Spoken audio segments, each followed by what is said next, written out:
زمنګ په دې بزرګانو کې یو بزرګ او عالم تیر شوی دی، ډیر لوی عالم، ابو اسحاق اسپراینی رحمت الله علیه. علم هم الله ډیر زیات ورکړی و، درس پې کو، شاګردان یې هم زیات و، او تقوا پرهیزګاري هم پکې ډېره زیاته وه.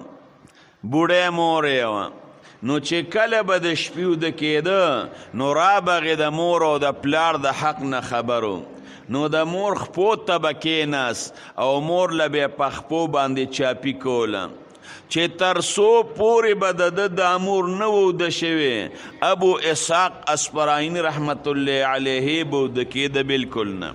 هره شپه به یې مور له په خپو باندې زور کو. د دواړو جهانو د سردار مبارک حدیث ته وکتل چې الجنت تحت اقدام الامهات، جنت د مور او د پلار دا د قدمونو لاندې دی. مقصد دا دی چې مور او پلار سره ښه سلوک کې الله به درله جنت درکړي.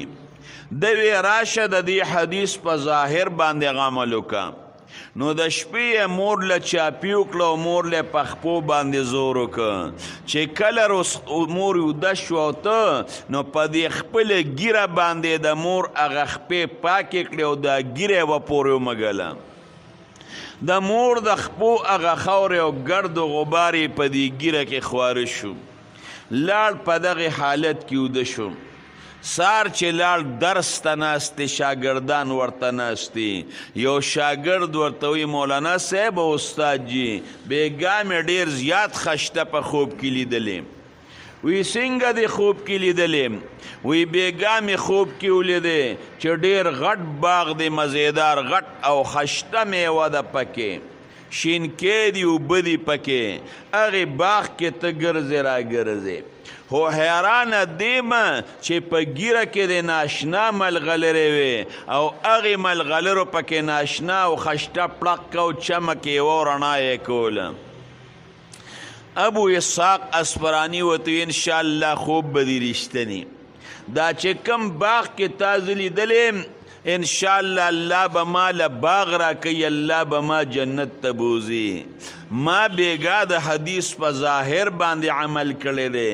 د دواړو جهانو سردار مبارک فرمایي جنت د مور او د پلار د قدمونو، د مور د پلار د قدمونو، د مور د قدمونو لاندې دی. نو ما چې بېګا د شپې مور له چاپي وکړه نو په خپله ګیره باندې مې د مور هغه خپې پاکې کړې، هغه ګرد او غبار زما په دې ګیره کې ونښت، نو دا هغه ګرد او غبار تا ته الله د ملغلرو په شکل کې ښکاره که، بلکل خوب دې رښتینی دی، الله به ما له جنت راکوي. او زمونږ په دې بزرګانو کې یو بل بزرګ تیر شوی دی، حضرت حسن بصری رحمت الله علیه. الله ولا ډېر لوی علم ورکړی و او ډېر لوی ولی الله د زمانې تیر شوی دی. دې د شپې به راغې نو مور سره به کېناست، مور سره به یې په خپو باندې زورم کو، هغې سره به یې پستې او نرمې خوږې خبرې کولې. نو چې کله به مور له خوب ورغې ورته ویې زه بچې لاړ شي اوس وده شه، چې تر څو پورې به مور باندې خوب نو لګېدلې دی به مور سره ناست او مور سره به خبرې کولې. مور به ورته بچې ما له خوب راغې زه لاړ شه تم ستړې، نو بیا به راغې. یو شپه میلمانه راغلي وو، هغې میلمنو سره ناستو، هغوی سره خبرې کولې. چې میلمانو رخصت شو چې رالل مور یوده وه، اوخو دا خو د لوی سعادت نه محرومه شوم، زه خو به د خوب نه مخکې رالم مور سره به مې خبرې وکړې، مور له به مې چاپي وکړه بیا به وده شوم، دا خو د لوی سعادت نه محرومه شوم، مور لکه په خپو زور کوم خو مور مې راپاسي.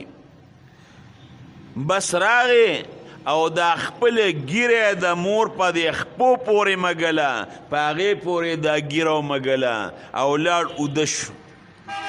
د الله شان ته ګوره، سار چې کله را پاسید او منزله لاړ، مقتدي ورته وایي یو ورته وی جی ما بیګا خوب کې ناشنا لیدلې، بل ورته وی ما په ناشنا په خوب کې لیدلې، هلکه څنګه هم په خوب کې لیدلې، یره جی بیګام خوب کې ولیدې او دا ږیره یې د ملغلرو نه ډکه وه او ملغلرو پکې رڼا کوله.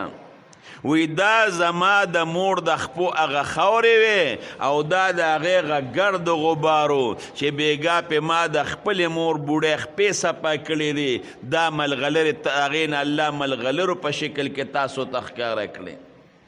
نو د مور او د پلار دا په انسان باندې ډیر لوی حق دی.